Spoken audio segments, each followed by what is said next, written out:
Okay, awesome. Hello, welcome to Grad School 101. We're very excited that you chose to join us this evening. A quick note, we are recording this workshop and the recording will be available later this week on our University Career Services YouTube channel. My name is Serena Hodge, and I'm the Assistant Director of Pre-Law and Pre-Graduate Education Advising within University Career Services at UNC Chapel Hill. My colleague has also joined us, so I will let her introduce herself. Great. Thank you for having me, Serena. I'm Stephanie McIntyre. I'm the Associate Director of Career Education, and we are just so excited to support students, undergraduates particularly, who have an interest broadly in graduate school and would love to explore their options and decision-making. So we're very happy to offer this resource tonight and to introduce the panel. Awesome. Thank you, Stephanie. So we do have a really informative workshop planned for you all tonight that'll include things to consider when thinking about grad school, resources to search for graduate programs, and we also have a panel of 3 graduate admissions representatives that will talk about how grad school is different from undergrad and also important information about the application process. We'll end the workshop with our Princeton Review Outreach Specialist who'll be discussing the difference between the GRE and the GMAT and also providing test prep resources for UNC students. So let's have the panel start by introducing themselves. Franny, could you introduce yourself and also let the audience know more about your role? Sure. I'm Franny Dove. I'm the Graduate Admissions Specialist in the College of Health and Human Services at George Mason University. I help students from application through coming in and some of the leading up to graduation if they have any questions, and some of the recruitment part of it as well. Awesome. Thank you, Franny. Okay, next we'll move on to Dave. Sure, I'm Dave Jackson. I am the Director of Admissions for the Master of Accounting program, aka the MAC program at the Keenan Flagler Business School at UNC Chapel Hill. So I lead the admissions team. There are 5 of us on the team that process all applications and conduct all candidate application reviews and interviews for both our on-campus format of our MAC and our online format. Awesome. Thank you, Dave. And then last, we'll move on to Natasha. Hi, everyone. My name is Natasha Stanislaus. I'm the Assistant Director of Admissions at Columbia School of Social Work. My role is a little bit of a jack of all trades, a few things from recruiting students, getting to meet them at fairs, virtually or in person, as well as conducting and just conceptualizing new events for anyone interested in our School of Social Work. And then, of course, offered admission, being able to make sure that we're providing them the right information so they can assess for fit. So thanks for having me. Great. Thank you so much, Natasha. And thank you to the other 2 panelists we have as well. We're going to hear from our panel in just a little bit, but first we wanted to ask the question, why are you considering going to graduate school? It looks like we only have 1 member of our audience this evening. If you feel comfortable, Aiden, you may post in the chat why you're considering going to graduate school. If not, that's okay. We will move on to our slides about considerations of going to graduate school. Let me just share my screen. Sure. And yeah, for Stephanie, thank you very much for getting me that link quickly over Zoom. I just wanted to share for the people organizing this, that Zoom link is not posted anywhere online. Every single website has an incorrect link. It doesn't open. One of the ones on the website is a Google Maps link. The ones in the emails that got sent out over listservs are also not the correct link. So that might be why there's no one else here, but yeah. Thanks, Aiden. We recognized that right before the start that was a faulty link. I just went back, so if any of your friends or peers are wondering, I just updated it on Handshake as well as on our main Career Center website, just in case someone may be snooping around to discover why it's wrong. But that may not be the case. But thank you, Aiden, for being here. Well, I'm happy to hang out here. I'm considering graduate school because I have always enjoyed school and I've gotten to have a lot of really cool research opportunities here. I did the SURF, Summer Undergraduate Research Fellowship, last summer, and that was a really great experience. And just through having I came in with about a year's worth of credit from AP classes in high school. So I was able to start taking more like specialized courses pretty early on. I am gender studies and communication studies, specifically rhetoric and digital media. So a lot of things that like really represent my interest that like, I guess in high school, you might not really know, like you can talk about the things you enjoy and like integrate that into an academic environment. And I've just like really enjoyed a lot of the aspects and having people like I have coworkers who are in grad school and they talk about like what that's like for them. So I'm just, yeah, really interested in learning more and getting the basics down. I'm an only child, so I don't have like an older sibling or anyone who's gone through this process. So that's exciting. Awesome. Thank you so much for sharing, Aiden. Okay, so I did create a few slides. So let me go on to sharing my screen.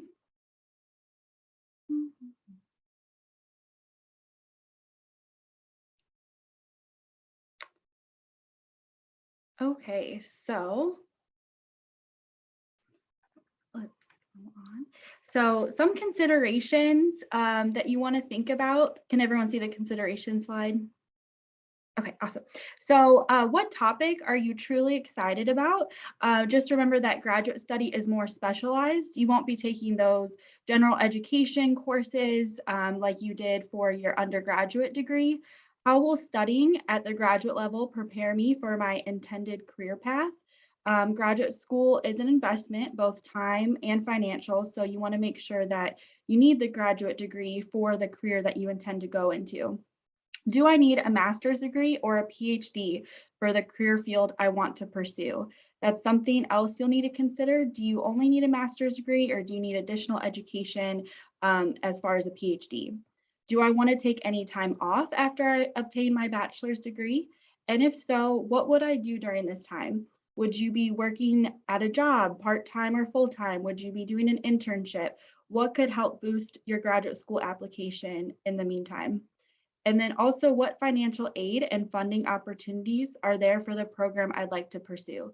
So you definitely want to research the FAFSA website, inquire about any assistantships or fellowships or internships you can do while in the program as well.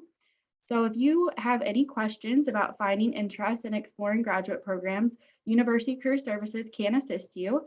We do provide pre-grad advising appointments. So if you access that link, you can also type that into your browser. You can go on Handshake, and every UNC student has a Handshake account as long as they're accessing it with their Onion. So we do have pre-grad advising appointments. I started opening up my availability next week. So if you are confused about what you want to go to graduate school for, or you want to explore graduate school opportunities, please make an appointment with myself or one of my colleagues within UCS. So these are just a few resources to search for graduate programs. There are so many graduate programs out there.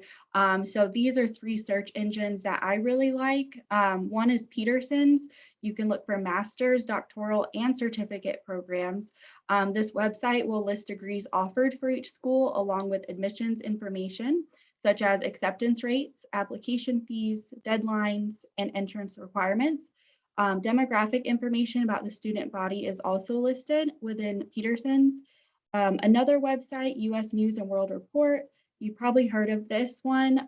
They list the graduate schools based on rankings, and you can also filter by tuition cost, enrollment numbers, and location. A third one that I found is called Grad Trek. You can use this to narrow your search based on subject, location, tuition, GPA, and test scores.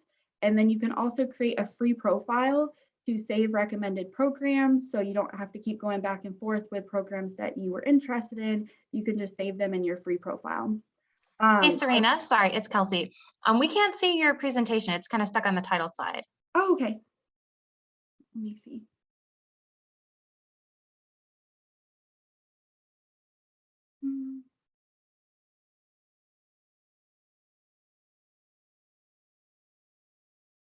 Let's see. Oh, hold on one second. Can you see them now? I see a basketball, if that's what you want me to see. No. not the UNC basketball. Let's see. Let me reshare. My apologies.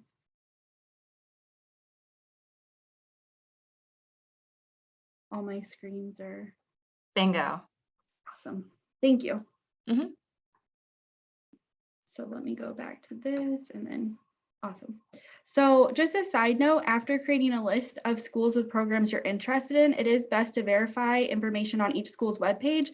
That's just because the different search engines might not be up to date. So you definitely want to verify the information on the school's actual admissions webpage. Awesome. So now we're going to get into our panel. Let me stop screen sharing.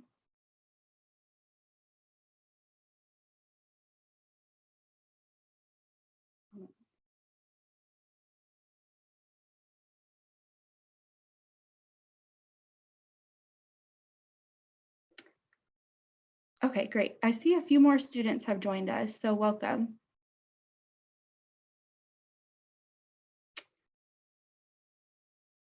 Okay, awesome. So we're going to start the panel portion of our workshop. Oh, wow, lots of students are joining. Oh, no worries, Lauren. The wrong link was accidentally posted. Okay. Let me get our questions. Okay, so we have a list of pre-developed questions for the panelists. Since we have some students joining in, if you could just introduce yourself again, and then if time permits, we'll open it up to student questions from the audience. So we'll begin the first question with Natasha. And could you explain to us, Natasha, how graduate school is different from undergraduate study? Sure. Hello, everyone. My name is Natasha. I'm the Assistant Director of Admissions at Columbia School of Social Work. The way graduate school is different from undergrad is that it's really specific. In undergrad, you're probably taking, over 120 credits, 132. There's probably education courses, a lot of liberal arts, and it's really designed for you to just explore as well as just hone in certain skills like research or critical thinking. But graduate school is usually tied to specific profession or trade, and to really make sure that you are getting skills necessary to move in that professional direction. I definitely think there's a bit of loving education involved. You have to love assignments, you have to love reading, you have to love writing and following through. But the main difference is that it's going to be very tailored to what in general you should know for a particular academic area. That might mean you go on to a PhD program and you continue in that route, or that you, like the social work degree, go on to work with some further licensing if you'd like. But you should be mindful that in some ways you might be really prepared for graduate school because you're really interested in a subject area and you're really passionate about it, but it's all going to be that thing all the time. There's not as much nuance. There's usually not minors or ways to double major, right? Because you're really expected to focus. Awesome. Thank you, Natasha. Franny, do you have anything you'd like to add?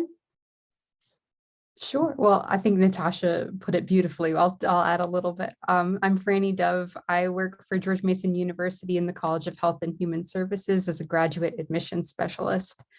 I think also I'd add that the class sizes and just the experience as a whole, agreeing with everything Natasha said, but you're going to also have that more intimate connection in the classroom, not only with the material, but with your professor, but with the students around you.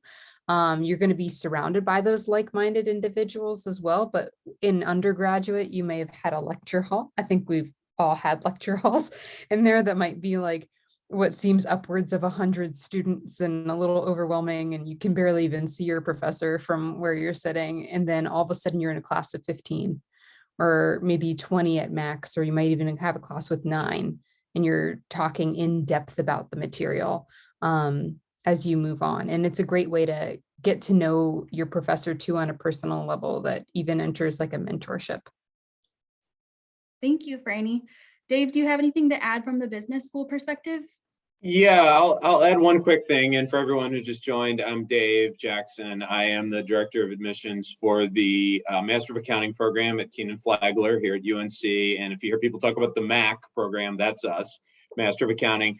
To really backstop what Natasha and Franny said, I'll quote somebody that I recruited a couple of years ago at another business school.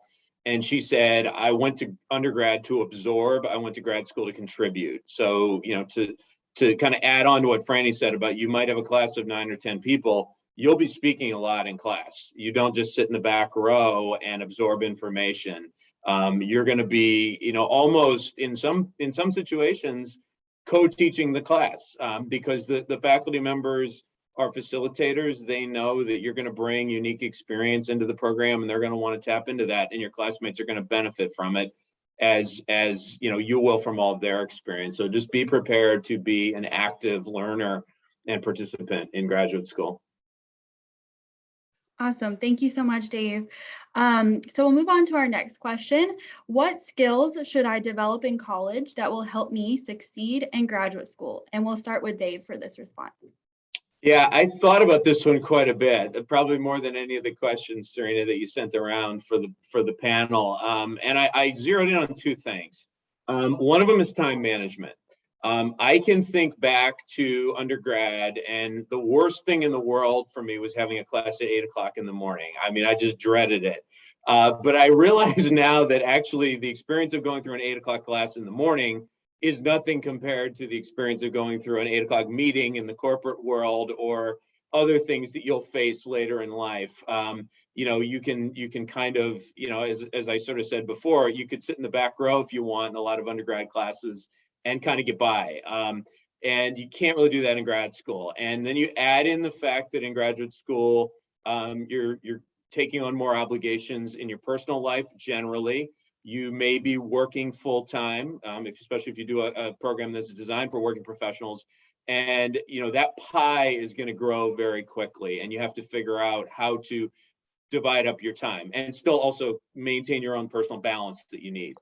So whatever tools you use to manage your time in undergrad, calendars, phones, computer tools, really try to work on honing those and stress testing them in the rest of your time in undergrad, because they're going to be tested significantly in grad school. That's one.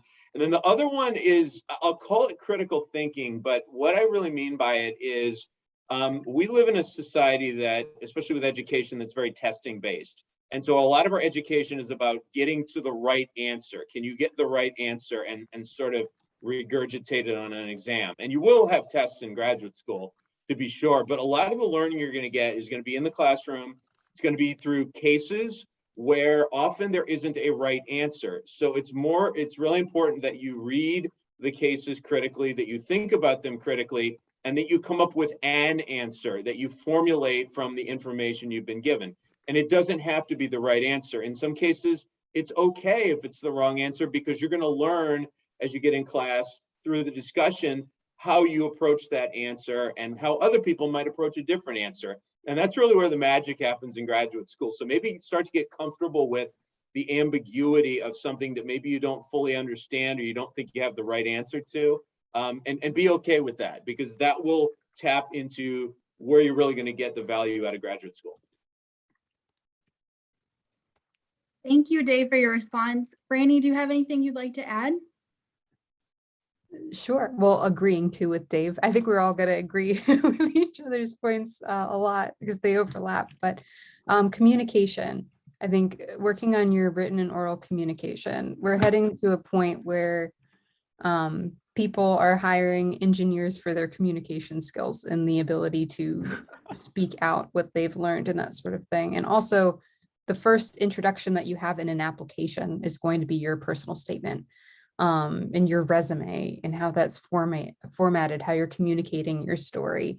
And you're going to keep becoming a better communicator through your graduate studies. But I think it's also in acknowledging where you are as a communicator that will help you get in and will help you succeed past graduate school as well.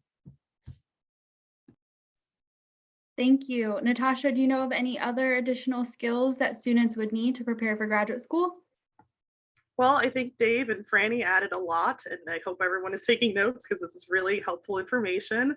I think just echoing what they've already said is probably a bit of adaptability. There are going to be situations that come up, and I think part of undergrad and grad school is just really honing your ability to make decisions, to pivot into different directions, and to really just assess the information you're given. And that could be very literal. Maybe you're looking at statistics or research of something and trying to apply that in the real world as a social worker, or that could be more just big picture. You wanted to go to grad school to take a particular class. How do you handle that not being available? And I think some of adaptability is absolutely in your control, but sometimes you do need to also take a step out. Well, what maladaptive, traits do I have that I need to be mindful of as I'm, working to network and I'm working to interact with faculty and students, and everyone has all these different life skills and life experiences. How do I make sure that I'm making changes that make sense and continue this journey of self-actualization? Thank you all very much for your insights. We'll move on to the next question, and we'll start with Franny. What information is an admissions committee looking for in a personal statement? Well, you're going to have your personal statement that has your word limit. So I know that it can be a little bit like you feel like you have those limitations. Like sometimes it'll be those 750 to 1,000 words, but know that it's because a committee is reading many, many, many of them as they're coming in. Personalization would be top priority. If you're submitting to many different schools, I know we're George Mason University. We've had people be Georgetown, George Washington, when they're writing their personal letter to us. And, that already is not a great introduction if you've already skipped the name and it's right there on the application portal. Sometimes there's a prompt. You not only want to look at the admissions website, but if the department has an individual website, that they might be putting more information about what they're looking for in their prompt, what they're looking for in their expanded goals. And you really want to answer those questions because those are the questions that everyone is going to be compared to. And you want to make sure that you meet those criteria. And I always like to say, if you applied to a university, know what faculty are going to be there. And that's an extra personal touch if you know what faculty you might want to work with. So if there's a professor that you enjoyed their research, if there's a reason that you feel specifically tied to that university, put it in there. And then on I'd say not a downer note, but if you did poorly a little bit in your GPA, you know that that's going to be something that they're going to be looking at. But your classes specific to the degree program you're applying to are great. We're going to be looking at your whole transcript. So let us know your journey. Let us know maybe why you struggled, why you improved, because you really want to fight for yourself in the parts where we might question. And a goal statement is an opportunity to fill those gaps and provide some context that we wouldn't otherwise get in your other application materials. Thank you very much for your response, Franny. Is there anything you'd like to add, Dave, that you like to look at in a personal statement? Well, I will say proofread your personal statements. Make sure that they're sharp grammatically and in terms of spelling. That's an easy way, especially if you apply to a graduate school that gets a lot of applications. That's an easy way to end up, on the wrong end of the pile because there's just so many to have to go through. But I would summarize a good personal statement to me. It tells a story, and a good personal statement would say, here's where I am today, here's where I want to go, and here's how you, the graduate school, can help me get there. And then I would also say, here's how I will contribute to you, because we're all looking for students who are the right fit for what we're doing. And so to the extent that you can talk about how you can make our program better than when you found it, that's also going to stand out. Awesome. Thank you so much. Natasha, is there anything you'd like to add regarding seeing a personal statement for the School of Social Work? Sure. I think in general, even for other graduate school programs, if that's what you're interested in, it's important to think of the admissions process as the first stage of your student journey. And I know that's hard because you might be applying to a number of schools and not be sure which one you'll choose or where you'll be admitted, but this is the first step. So as Franny mentioned, figure out which faculty are there. make sure you got the name right. Maybe, you know, check the acronym.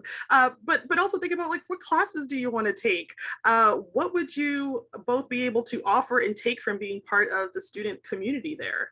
Because as I'm reading an application, I really want to make sure that I'm setting someone up for success. And that means that their expectations are right, that they have an idea of what field they're entering, what type of experience they're looking for, but also that they're passionate about it. So as much as possible, don't just look at the essay as a chance for you to market yourself, and to only make I statements and to think only about what I might want to hear, because then you end up losing a bit of yourself. You end up losing describing your narrative. You end up losing what you care about, what your goals are. And so you want to make sure that you're also utilizing this time to really just organize and think about, well, what do I need to know about this school before I click submit?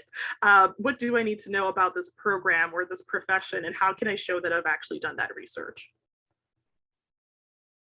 Thank you so much, Natasha. So for our next question, it's about letters of recommendation. Natasha will start. Who should a student ask for a letter of recommendation from? And is there a timeline of when the student should be asking for the letter of recommendation? Can I just say I love this question? Reference letters are one of the things that can really set an application up for success, because our references are usually faculty members, or they're people who evaluate you at work, like a manager or supervisor, and asking them for a reference, usually they're really helpful and they want to be able to support your application and your future academic and professional growth. But it's a bit like herding cats to just get them to submit these references. And so you want to make sure that you're making it easy for yourself and the admissions committee by asking people who have actually evaluated you in some forum, either academically or professionally. If you are currently in undergrad, most, if not all, of your letters, depending on the school, there might be different numbers, how many letters they need, they should be academic, because those references are timely and relevant. You recently were in their class, they can comment recently on what your writing skills or communication skills look like, but that they also may have notes, they may have assignments they can refer back to, and maybe you want to remind them of the things you've done in those classes. If you have been working diligently, part-time, full-time, maybe you took a break between, you know, going to undergrad, or maybe you're taking a break before grad school, whatever it is, you might make more sense to have your current supervisor provide a letter of support, because they can actually comment on what you're up to now. I also have a very long list, but I'll keep it brief, of things I don't want in a reference. Someone who's known you several years ago, especially if it's personal, that's not particularly helpful. Those letters tend to be very vague and not be able to speak to what would be helpful for a graduate school admissions committee to know. Someone that you met in passing, a bartender, unless you also bartend and that bartend supervises you. I've seen it. I don't know why. I've seen that letter and I don't need to see it. Your neighbor, not a good idea. Your yoga instructor, again, unless you also teach yoga in some way and they manage or supervise you, it doesn't fully make sense that this acquaintance of yours is providing a letter to our School of Social Work. But just make sure and use your best judgment. The entire admissions process is an exercise of discretion. So use your best judgment and think about who knows me well enough, who can say things that an admissions committee actually needs to hear, and how recent is this information that they would be providing? Am I going back to high school and asking, you know, the track coach to write a letter, or am I actually asking someone who's recently evaluated me?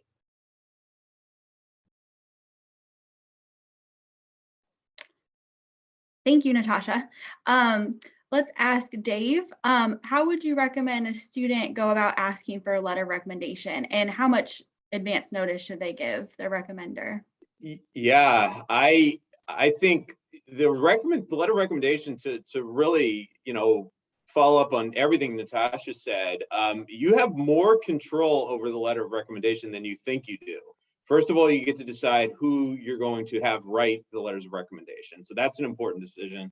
And then second, you know, you can sit and meet with them or do a Zoom with them and talk to them about your goals for graduate school. Why are you interested in grad school? So they can get some of that flavor into the recommendation letter. Obviously, they're going to be talking about you, but we want to see that in many cases, we want to see that you're on the same page with them. If a recommendation comes in and it says, you know, this is what this student's goals are to me, and your statement of purpose is something else, you know, that's a disconnect that we're going to watch out for. So talk to the people that you want to write the letters of recommendation openly about your goals. Ask them if they would be willing to, provide that letter of recommendation, and then, take them out for coffee and just have a discussion about what you're hoping to gain from graduate school. Know that, they can say no. They don't have to do this. So, treat them with the grace and respect, and give them plenty of time to do it. I would say give them at least a good couple of weeks, if you can. And then, we like to see the recommendations come in on or before the rest of the application comes in, but we know that sometimes people get busy. And so if it's only a couple of days after your application's been submitted, that's fine. But if it starts creeping into more than a week after the application's been submitted and we haven't seen the letter of recommendation, we would reach out to you and say, hey, can you reach out to your recommender or find somebody else and do it reasonably quickly. Awesome. Thank you so much. We'll move on to the next question. This is a two-part question, and we'll start with Dave. How important is networking, and how do I network as a student? Do you recommend I set up a campus visit or a meeting with an admissions representative? So I will confess that networking is a word that I don't particularly like. I'm kind of an introvert, and the idea of being put into a room and being told, hey, go work the room is one of the worst things. It's traumatic for me. So, but I've learned to appreciate networking for what it is. And I'll give you three kinds of networking that you want to do to prepare for grad school. One is find people. If you're interested in a particular profession or a particular type of school, go find people who do what it is you want to do and learn what they do. And again, you can take them out for coffee, you can schedule a Zoom with them, you can go, find them through connections that maybe your friends or your family have, and be very thoughtful about what you want to ask them. Don't just sit and spend 30 minutes and say, hey, I want to learn more about how to be an accountant. Do some research on the profession, ask some questions about things that you learn and read about that person can really help you understand, and that will help you hone in on, is this the type of graduate degree I want to pursue? Second is get to know people in the program that you want to attend or the schools that you want to apply to, because oftentimes graduate school comes down to fit, and where is the place that you fit the best, that you feel like you can bring your whole self to, and it'll feel like you're at home. And so go find people, and again, talk to them about their experience, talk to them about the workload, talk to them about the dynamic in the classroom, talk to them about the faculty, talk to them about the social connections they have, and feel like you found a place where you belong. And then the third one is just what we talked about, is really get to know the people who are going to be writing recommendations for you and help them understand what it is that you want to get out of a graduate degree, why you want to go to graduate school, maybe why you particularly want to go to this graduate school that you're asking them to write the letter of recommendation for, so that they can be great character witnesses for you. Again, that's a really compelling piece of evidence to the admissions committee. So those would be kind of my thoughts on networking. And then as far as setting up a campus visit or meeting with an admissions representative, I tell people we do plenty of information sessions over the web, and a good first step is to attend one of those, because that will get you good baseline information. That will give you information you can use to drive these conversations I've been talking about with people in the profession, people at the school, people that are writing your letters of recommendation, and people like us in admissions. Because if you're asking us good, thoughtful questions, we're going to see that you're genuinely interested in attending our program. Thank you, Dave. We'll move on to our next question. This question is for Franny. Who should I ask about funding opportunities? Oh gosh, everyone. If the first person gives you some information, ask to just clarify. Sometimes you'll get more answers. I think that it's not only through a university, but there's also professional organizations outside a university that you should always be looking for as well. If you are a US resident, a lot of the times the financial aid office has a lot of different opportunities that they can try and make sure that they set you up with. There'll be scholarships through your college on occasion, so you keep an eye out for those. I always find it interesting the opportunities that are put out by our provost office. that they have really big scholarship opportunities that might even cover your entire graduate education, and you would not find that on our department's website. Graduate research assistantships, graduate assistantships, graduate teaching assistantships, those are all funding opportunities.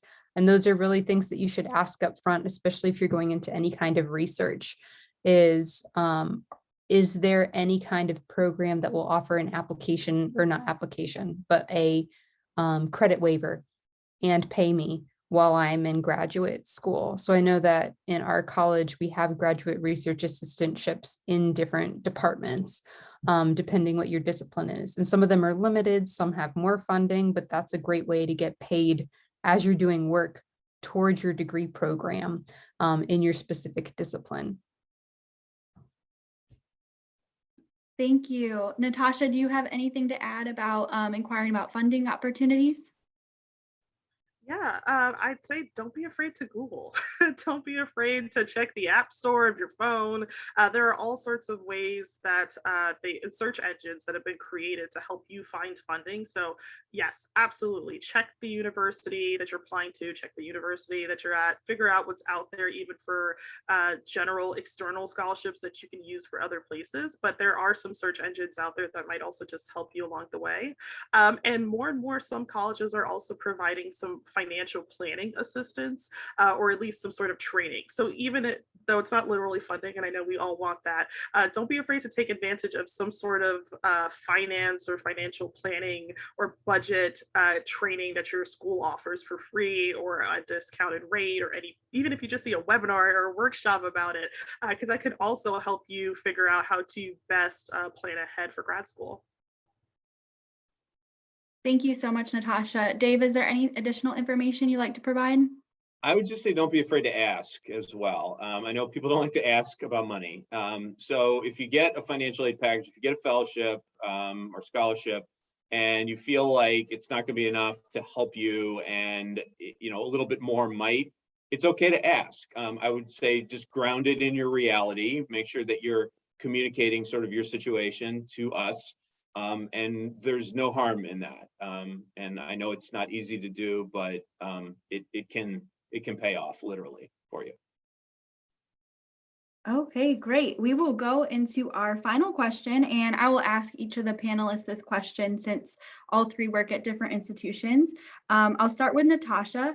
What does it mean for a program to be accredited, and why is this important? Okay. So in terms of accreditation, in general, it means that that school has been reviewed and has been shown to produce students that are meeting learning outcomes on some level. So in general, I hope you are pursuing accredited schools. I don't think you need to be too worried about it. Most schools you have heard of are fully accredited, but if you want to Google just to put your mind at ease, go for it. What I will say with the School of Social Work is that there is a special accrediting body for social work schools. It's a sole accrediting body, the Council for Social Work Education. And what the Council for Social Work Education does is make sure that all schools of social work under its domain, I don't know, make sure that there's certain learning outcomes that you're supposed to meet if you're part of a bachelor's of social work or social welfare program or a master's of social work program. There's also, certain requirements because social work is so hands-on. You actually spend more days in the field than you do in class to make sure that that supervision that you have as a field intern also falls in line with how many hours you have, what kind of tasks you're doing, so that as you go on to pursue licensing, which is a very legal process, technically speaking, but as a social worker, there's an understanding that you've taken human behavior in the social environment, that you've taken social welfare policy, that you've taken the classes and have the experiences necessary to continue to work in a space where you're working with people. The social work profession in particular has had a long history of really helping people and enhancing the well-being of others, but also has a history that isn't.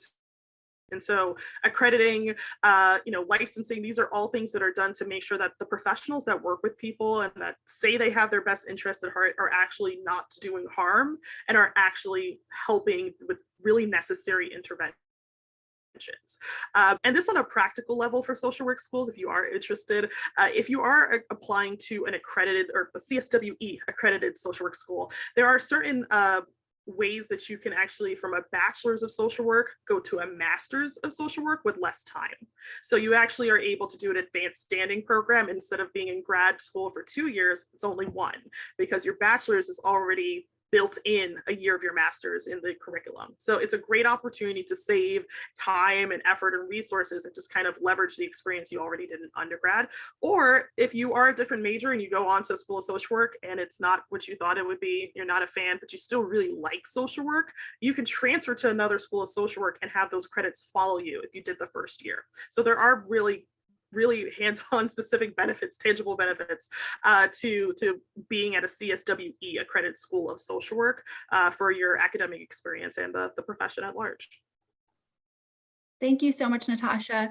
Dave, do you have anything to add about accreditation? Yes, I mean, UNC is accredited by the Southern Association of Colleges, and like with Natasha, our business school is accredited by I think it's AACSB. I think it's the American Association of Colleges and Schools of Business. So similar to Natasha, if you want to transfer between schools, we only accept transfer credits from accredited programs. The other thing to be thinking about with accreditation is licensing. So this is particularly important in accounting. If you don't go to an accredited business school for a Master of Accounting degree, then you cannot sit for the CPA exam or get a licensure for CPA, because most states require that you have X number of credits from an accredited accounting program. So that's also a reason why accreditation is really important, particularly in our field. Thank you so much. Franny, do you have any additional information from the George Mason College of Health and Human Services? Yeah, I would just say yes to what Dave and Natasha said as usual. I think we're certified by SHEV, so we have the State Council of Higher Education for Virginia. But also, as Natasha was touching on, is that some programs are going to have even another governing body and it's not just something that they get accredited once. This is like you'll have meetings regularly that go, okay, we've changed rule 20 section B and everyone do this update and everyone does this update. So these are things that your faculty and staff are keeping updated on to make sure that your programs are being updated and certified and accredited year after year, and make sure that you get the education that, yes, if you needed to transfer, you could. Yes, if you go into the workforce, you're getting the same kind of education that someone at another accredited university is getting as well. So I know that our public health, I accidentally ended up in one of those meetings. I didn't know it was like speaking a whole different language, but know that it's not just a simple hoop that colleges are jumping through to get accredited. This is many hoops to make sure that you get the education that you need and deserve and ask for. Thank you. Thank you all so much. So we have about 10 minutes left with the panelists, and then we will be having Kelsey Lance speak, and she's an outreach specialist from the Princeton Review. So she will go over test prep and talk about resources that UNC students can access.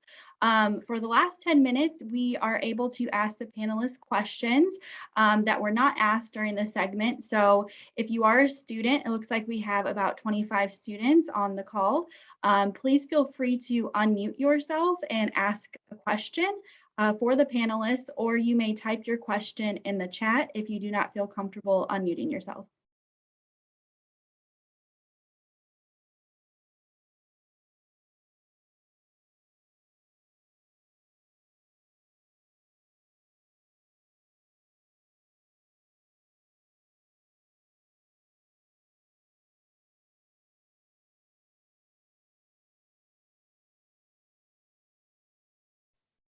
Does anyone have any questions that were not discussed in this meeting? Anything about graduate school that you're still wondering about?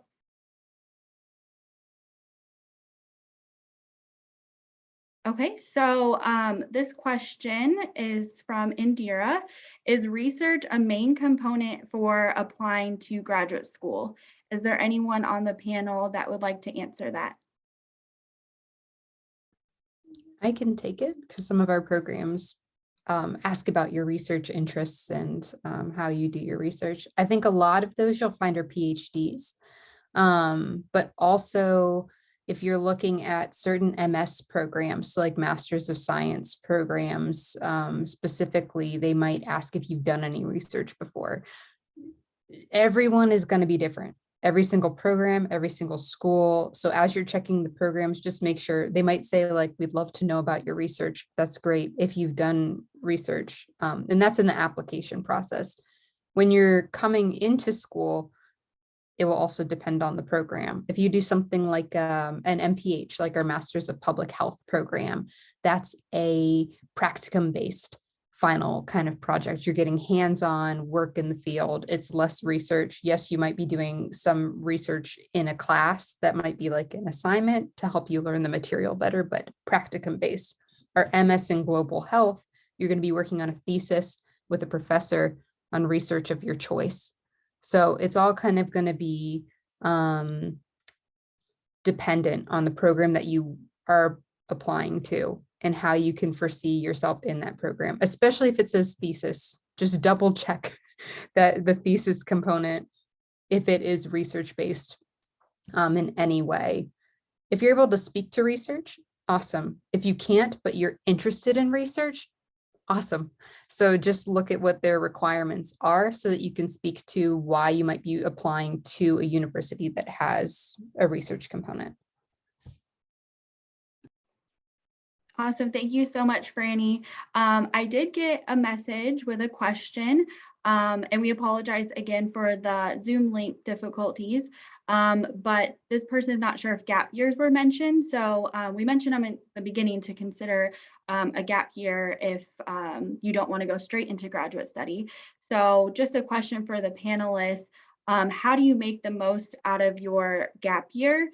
And then also, how do you go about obtaining a letter of recommendation if you took a few years off and did not take classes? This question can go to Dave. Sure. I mean, gap years are something we're seeing more and more of. They're now part of a lot of people's journeys. I would say, you know, if you took a gap year, it really kind of depends on what you did with it. If you decided to do some work, if you decided to travel, if you decided to volunteer, I mean, any and all of those kind of make sense if it helps fit your story.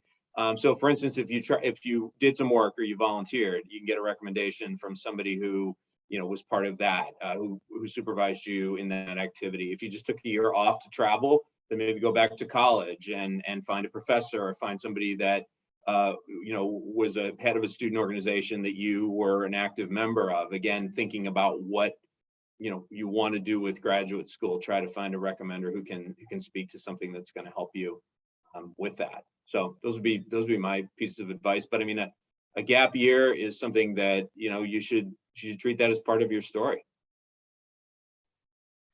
Thank you. So we will end with one final question, and this will be for Natasha. So I'm looking to apply to a school where I need a certain amount of science credits, but I had an advisor say that sometimes you can get around that with a social science. Who's the best person to ask in grad school admissions when it comes to prerequisites? And should I mention before I apply, or how would you suggest going about that? Sure, I think it's a great question. I mean, for sure, if there's a prerequisite of some sort, you want to make sure that you've really checked their website. They may already have a frequently asked questions page. They may have an academic handbook or an admissions brochure that already answers that question. But just ask the admissions team. They should be friendly. They're supposed to be. I mean, we all are here. Feel free to reach out to the admissions team, even if it's an email, because if you feel like it's specific, they may have to meet and confer about it. But double check to see if with them directly and just ask. You know, we can explain and say you've taken certain classes. Usually it's, you know, very clear if it's requirement that it's science in general, or if it has to be like a natural or mathematical science versus a social science. I know I went to art school and I was able to get away with social sciences for everything. And now look at me, barely can count. But depending on the school, it's really important that you have taken certain classes and they should be clear on their website. It is a very straightforward, like, you need this in order to be an accountant, you need this in order to be a scientist. But if it's more general, it might just be part of what would be required for general education credits in any bachelor's. But don't hesitate to ask it. I mean, again, these admissions counselors are supposed to be there to help set you on the right foot for the rest of your academic journey. And so they probably are really eager to make sure you feel comfortable with submitting your application, but definitely check in before you even click submit, just so that you feel more confident in your own submission. Thank you so much, Natasha, for answering that. In our final couple of minutes, we'll get some final words and thoughts from the panelists, possibly some words of encouragement if you are considering applying to graduate school. So we will start with Franny. Yeah, sure. I mean, if you're looking at graduate school, you can apply whenever you want and whenever you feel like it's time. Sometimes it will never feel like it's time and you just have to click submit. And sometimes you've been thinking about it for years and you are going through that process. So everyone's at a different point when you apply. The main thing is apply. If you feel like this is the path for you, find schools, really ask their department that you're interested in. If you can sit in on a class, if you can meet with some of their students and actually talk to them. You are your own advocate. You are the one who's going to be putting your time and money and sweat and tears into this program to get something out of it. So really, when you're looking around, do your due diligence and make sure it's a good fit for you. Don't apply to apply, but apply because you like where you want to apply and where you want to pursue. And then I'd also say, as you can tell from our panel, admissions people aren't scary.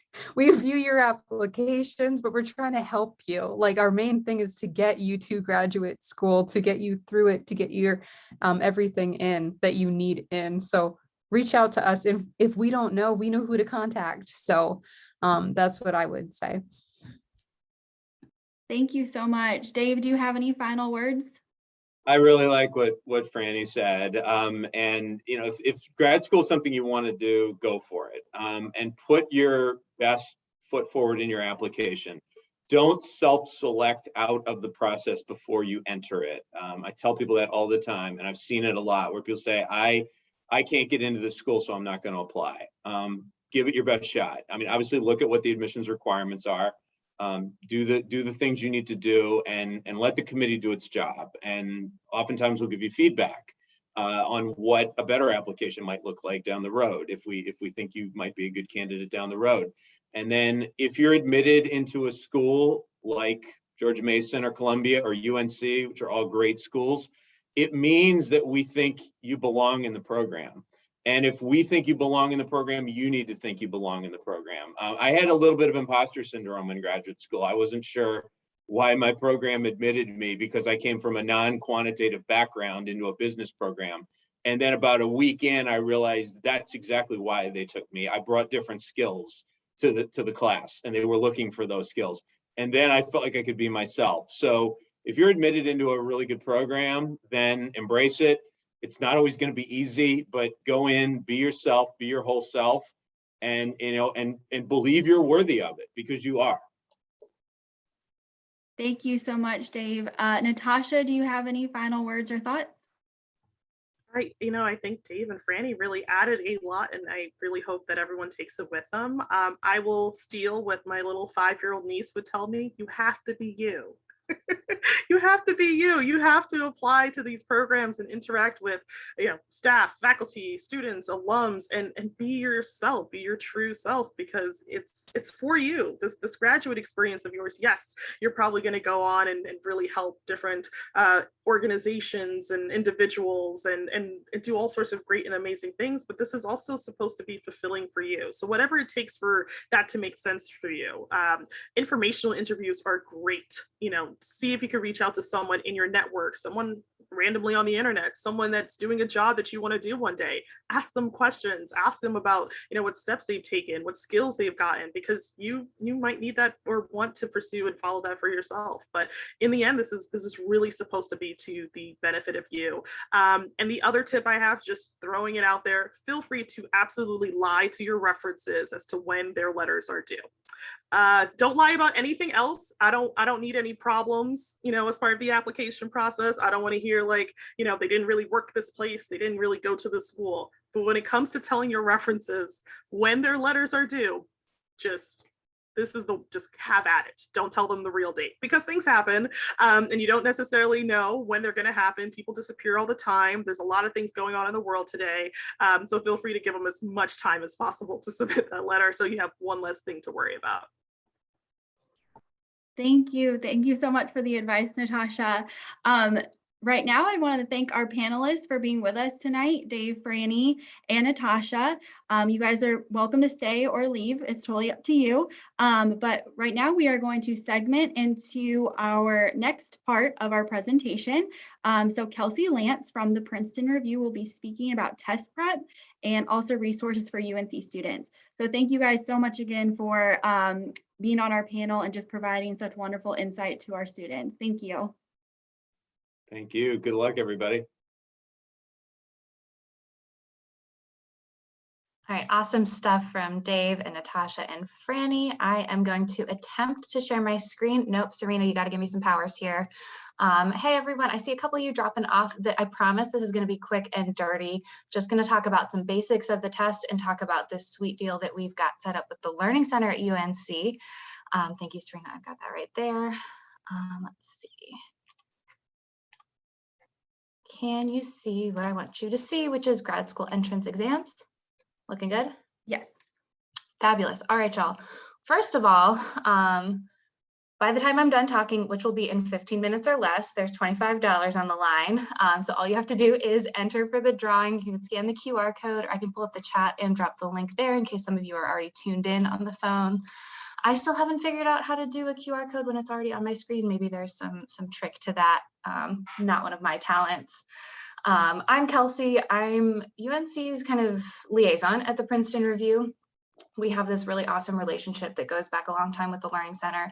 But if you don't find yourself in the Learning Center, you might not know it exists. So Serena invited me to come here and just talk a little bit about some of these entrance exams that you might be facing if you're applying to graduate school in the near future. So I put the link in the chat that's there. If you go ahead and just enter your information, I will select a lucky winner for a $25 gift card at the end of this short and sweet little presentation. I'm also available if you've got a test coming up and want to talk about prep options or prep timelines, or just vent about the tests, any of that stuff. That's what I like to do. So she asked, let's see, can we actually advance the slides here? Yep. We're going to talk about the differences between the GRE and the GMAT. We'll talk about the LSAT, and then if there's anybody on the call that's looking at an MCAT in the future, we can talk through that. I kind of have the sense that might not be the case, but please feel free to speak up if you are here and are interested in talking about the MCAT. And at the end, I'll talk about our relationship with the Learning Center and some of the discounts and some prep ideas. And finally, we'll draw a lucky winner for that gift card. So the most common and most likely for many of you still on the call exam in your future is going to be that graduate record examination, that GRE.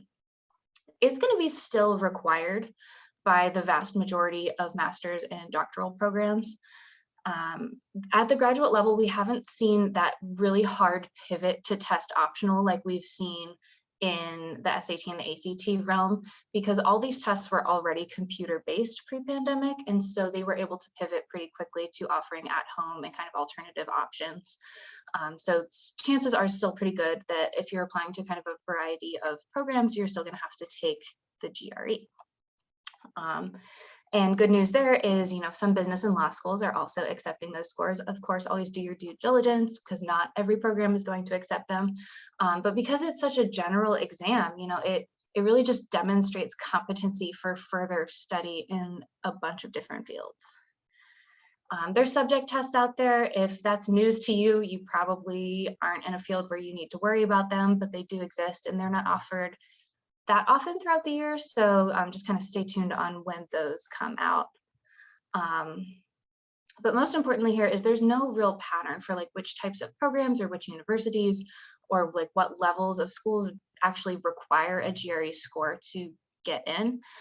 So just, as you're starting to gather your list of schools where you plan to apply, just make sure you check on their website or reach out to a friendly admissions advisor and they'll let you know.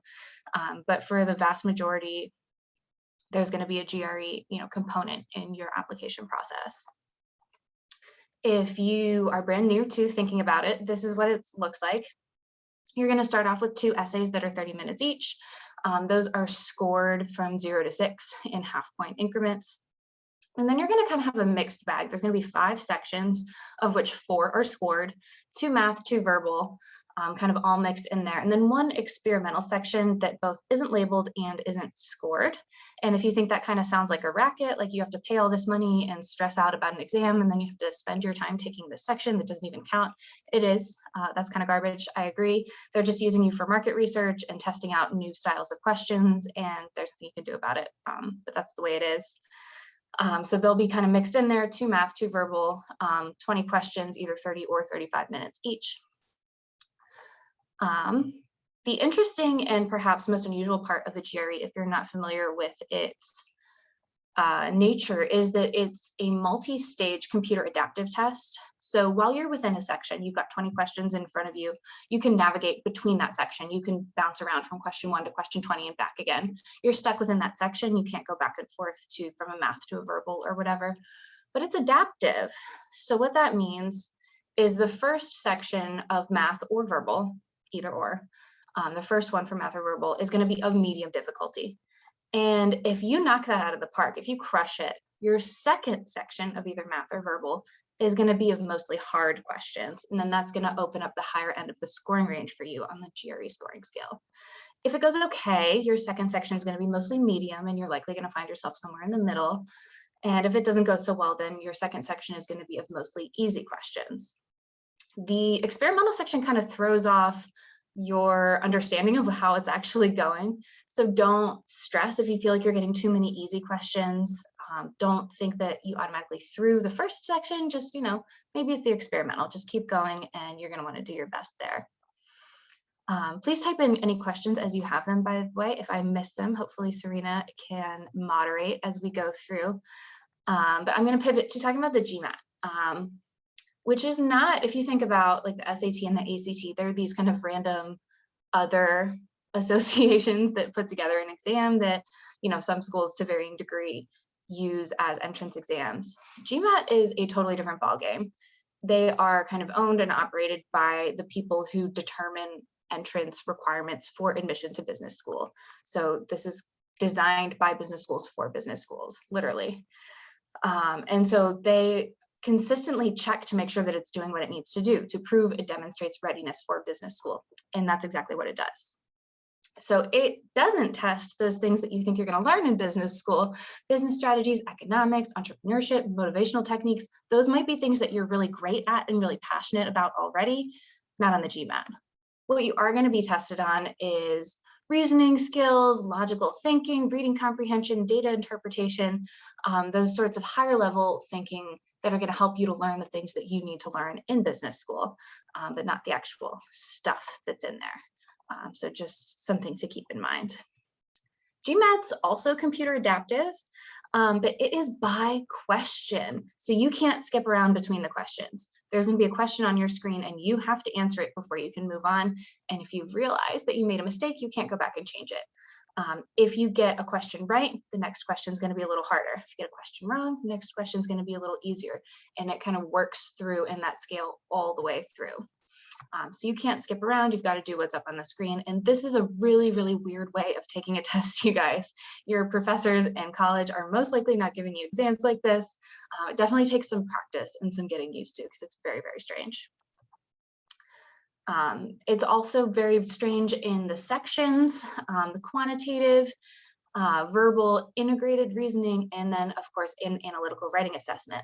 And you can actually decide which order of these sections they show up for you. So again, it's important to practice and to understand, what, or if you want to start with the integrated reasoning or start with the quantitative.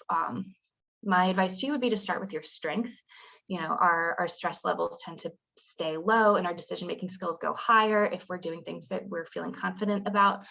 So start with what feels most comfortable to you and build up to that. but you'll learn that with only practice and experience with this very, very bizarre structure of a standardized test. The scoring is also really weird. It's from 200 to 800, but none of the individual sections are. It's all kind of smoke and mirrors how they get to your score. And it's only based really on the quantitative and the verbal sections. Those other ones just report a score, but they don't factor into what you would report as like your GMAT score. I could go on and on about how weird this test is. So let's compare, a little bit. You might be thinking about which one of these should I take? GMAT is testing logical reasoning, data interpretation, analysis. It's only to go to business school. GRE is a lot more general. You're going to be looking more at like critical reading, math, vocabulary is a big one on the GRE, and it's just more kind of general and all-encompassing. If you're finding yourself in a position where you might be able to take one or the other, take a practice test for both and see which one suits you better. Any questions on GRE, GMAT before we move on to LSAT and maybe skipping over the MCAT unless somebody really wants to talk about it? Okay, I told you this would be super fast. Law school, oh, I see something in the chat, hold on. Vocabulary questions, they're tough, I think. It's harder than, well, SAT doesn't really do vocab anymore, but they're like sentence equivalents. So you'll have 2 or 3 sentences, 1 blank, and 6 words, and you have to pick 2 words that not only make sense in the sentence, but give it the exact same meaning. So that kind of requires you to know the definitions of 6 obscure vocabulary words. So at the very least, if you are aiming for a high GRE score in your future and your vocabulary is not kind of naturally very strong, I recommend getting some flashcards for sure, at the least. Yeah. It's definitely tougher than what you would have seen on the SAT. Yeah, great question. Okay, I am running out of time. Always happy to stick around after if anybody's got any questions. LSAT. Again, same deal as the GMAT. It's administered by the people who are in charge of getting you into law school. So this isn't some extra thing. It's not super optional. It's a necessary evil of this process of getting into law school. They have determined that LSAT scores are predictive of first-year performance and future bar passage rates. So this is a pretty big deal. It's not something that you want to take unprepared. It's not something you want to phone in. Really something you want to think about and consider when you're going to take it to do the best that you can. Because it's not given every day. The GRE and the GMAT, you can take almost any day of the year and you can take it at home. LSAT, sometimes you can take it at home. But it's only a few times a year. And they only let you take it 3 times in a year, 5 within 5 years, and 7 times ever. So it's up there in terms of MCAT, in terms of kind of difficulty with, you can't really just plan to take it a bunch. You kind of want to be ready before you sit down and take one of those attempts. And they're good for 5 years. So if you're not sure you're going straight in, but it's kind of in your 5-year plan, it's a great idea to go ahead and study and prepare and take the test while you're still an undergrad and in the habit of studying and taking tests. It is not testing anything that you might do as a future lawyer. It's just your ability to think as a lawyer. So there's no prerequisites you need to take. It's not on any law stuff whatsoever. It's reading comprehension, organizational skills, critical thinking, and your ability just to analyze information. And that manifests in a lot of really bizarre question types that you do want to have experience with before you encounter them. The scoring range here is, again, very bizarre. Nobody does anything just out of 100 anymore in the standardized testing realm. Median is going to be about a 152. So if you're applying to some of those more competitive programs, you want to aim higher than that. And that just means getting 60 right out of these, between 99 and 102 questions that you'll see. Here's the breakdown here. I'm not going to walk through each of these sections. But you'll see you're basically up against 4 35-minute sections and then an unscored writing section at the end that just kind of prints your essay on your score report. So wherever you apply to law school, they can take a look at it if it is of interest to them. Any takers for MCAT, I feel like there weren't a lot of med specific questions early on. So I'm happy to breeze right through this if there's no interest, but I will pause for a moment in case there is. Okay. There's enough, I even see there's enough pre-med stuff going on. I'm sure everybody knows about the pre-health advising office. Mary Charles Horn is a saint for all that she does. We will breeze right through this.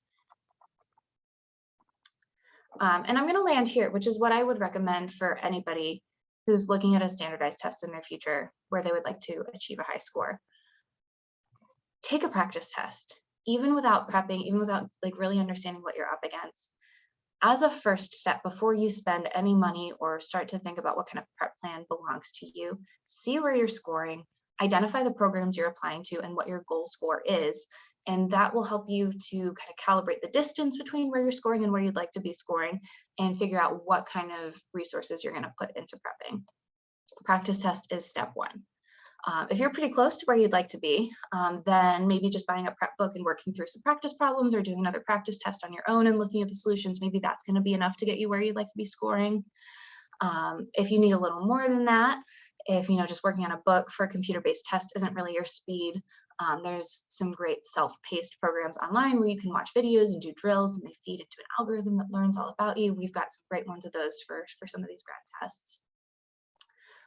Lots of people who are aiming for those top scores will find themselves taking a course.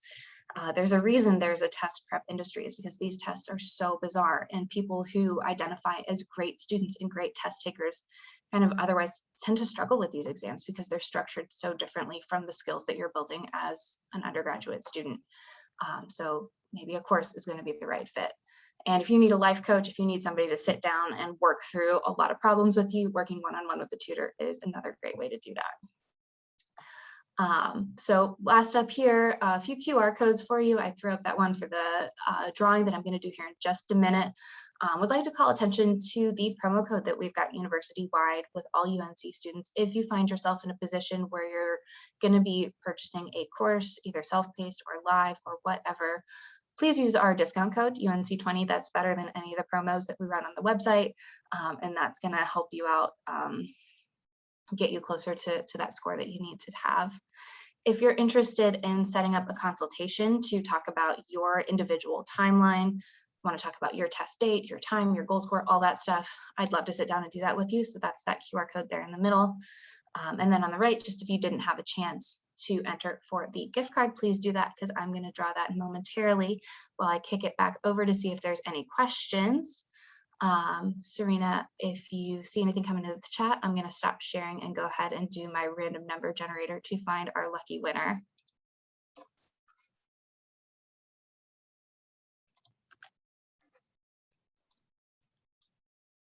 Any other questions about the GRE or GMAT or LSAT?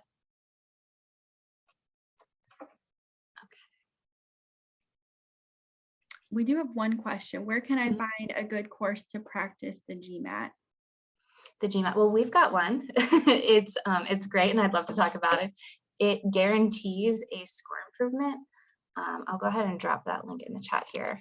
It's our most popular GMAT course by far. It guarantees over a 700, which is really what you need to have to be competitive at some of the more selective programs. And so if you show up to the classes and you do your homework, again, guarantees that particular score improvement, or else you get your money back. We don't give a lot of money back because it works. That's, our live classes, you come into our online classroom, we've got an instructor in kind of a small class, you meet a few times a week, there's homework in between, it's not busy work, it's kind of building on the concepts that you've learned. Super, super interesting. Okay, I am going to go ahead and do the drawing now. Is Haley Cole still on the line?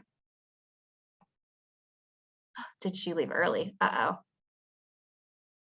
Oh, you are. Okay, sorry, I didn't see you. All right, Haley, congratulations. I will follow up with you after and send you a link for a $25 Amazon gift card. Congratulations. Awesome. And yeah, so I'm a little over time. I apologize, Serena. Thank you all for hanging in. No, you're fine. I just want to thank you so much for your time and all the information. I know it was a rush through it, but you did a great job doing a general overview. If anyone has any questions regarding test prep, you can definitely make an appointment with me. We did introductions at the beginning, but a lot of students joined in late. My name is Serena Hodge, and I'm the Assistant Director of Pre-Law and Pre-Graduate Education Advising. I will drop a link in the chat how you can make an appointment with me.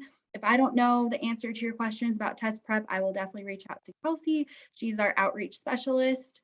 So let me do that now. And thank you so much, Kelsey, for your time. Awesome. So I will be putting a link in on how to schedule an appointment. If you go to Handshake, you will be able to search for pre-grad advising appointments.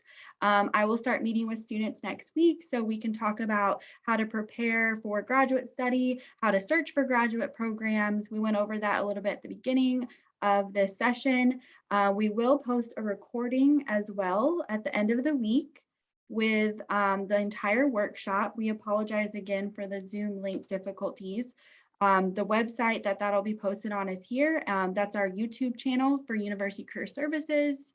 And I think that's about it. I just want to thank you guys so much for staying on and coming to our workshop, Grad School 101. We hope you found this to be beneficial. I think Stephanie might have one thing to add about the post survey and how to access that as well.